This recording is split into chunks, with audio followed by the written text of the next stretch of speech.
Hi there, welcome back to the Apatros review. In this episode, Carter's Army, most commonly known as Black Brigade, directed by George McCowan in the year 1970. This is basically a 1970s telepic, one of the very first. Hi there, welcome back to the Apatros review. I'm your host, Mila Sipka, and join me as I take you on a ride through the wild world of science fiction action horror, all from my personal DVD collection of Hollywood DVDs, plus a few Blu-rays, videotapes, TV shows, video games, and a few books. In fact, my next review will be a book review. Now, in this episode we'll look at the film Carter's Army, which was also known as Black Brigade. In fact, that was pretty much the title of my public domain copy. Now, this was one of those very early telepics. In fact, it was released on the 27th of January 1970. So probably it's the very first of the 1970s telepics. Now, the film was directed by George McCowan, who was a prolific television director at the time, and it was produced by Aaron Spelling. Yes, it's an Aaron Spelling film. King of the daytime television. Now, it's got an impressive cast, to be honest.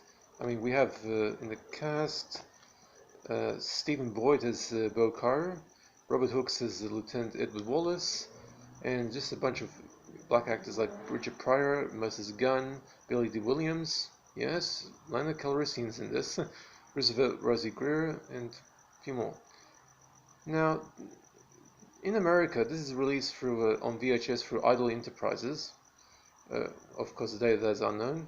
And also in Mill Creek's Combat Classics 200 pack. So if you get that big set, it's in there. Also, there is at least one public domain release in the Flashback Entertainment catalog released around the early 2000s with the Black Brigade title. Now for the story.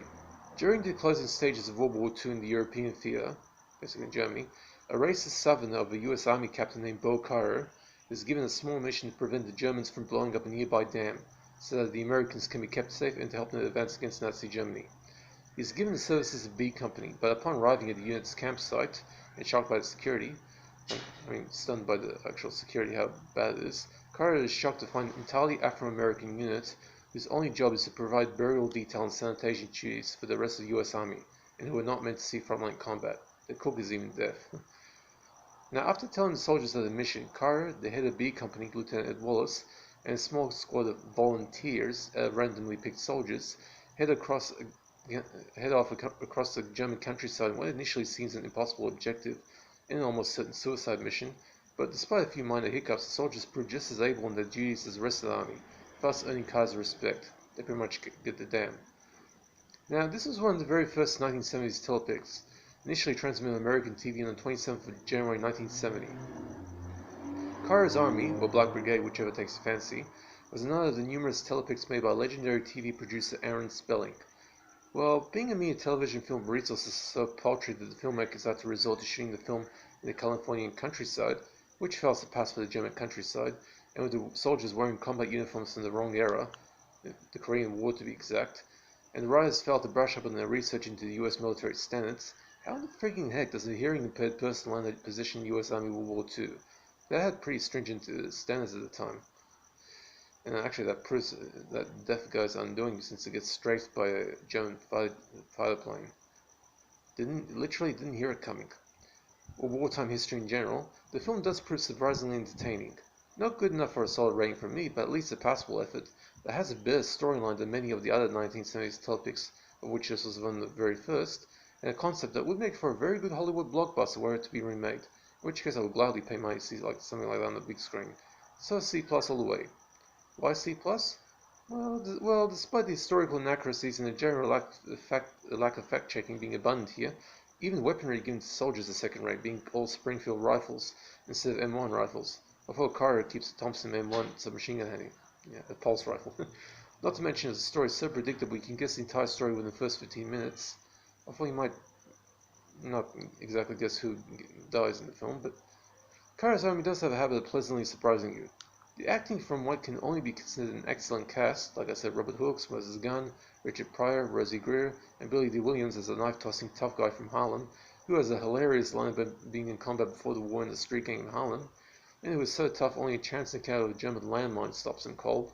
It's certainly worthy of the production, and I have to say that while actual World War II films made during the war are absolutely badass, this telepic, while not being an actual wartime production, although the US was fighting the Vietnamese communists when this film was made, still has enough of the old school atmosphere that those films had, which gives it a modest kick, and the climactic shootout and the dam itself was worth it for those who wanted to see some action. Did I already mention that World War II films are badass? Now, there's no gore scene here. This was an early 1970s telepic, so about 40 years away from reaching Game of Thrones levels of screen access. I thought this is a decent body count. And as for nudity, well, no nudity here either, but you do get to see a German woman and an Afro-American soldier showing one of those playful pecks on the cheek. This film is squarely in the public domain, so you'll be able to find it fairly easily if you look hard enough.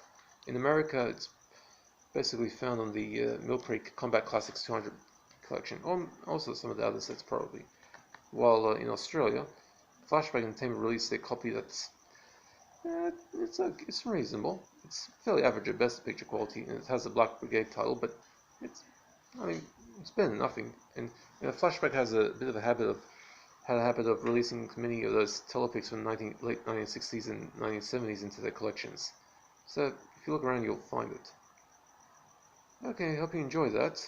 I'm getting close to the end of the season for this year, but I'll keep going until the end of the year.